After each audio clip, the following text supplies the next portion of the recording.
বাচ্চার 6 মাস পর থেকেই দেখা যায় তাদের শরীর স্বাস্থ্য খারাপ হতে থাকে, ওজন কমতে থাকে। তার একটা প্রধান কারণ কি জানেন? তার একটা প্রধান কারণ হচ্ছে, যেহেতু 6 মাস পর থেকে বাচ্চাকে সলিড দেওয়া শুরু হয়, সেহেতু মায়েদের ফোকাস কিন্তু ওই সলিড খাবারে থাকে।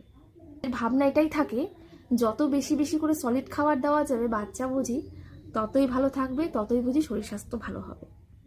কিন্তু এটা কিন্তু একেবারেই ভুল ধারণা। 6 মাস থেকে বাচ্চাদের সলিড দেওয়া যায় ঠিকই, কিন্তু প্রথম থেকে বাচ্চাকে কিন্তু দিনের মধ্যে 3-4 বেলা করে সলিড দেওয়া যায় না।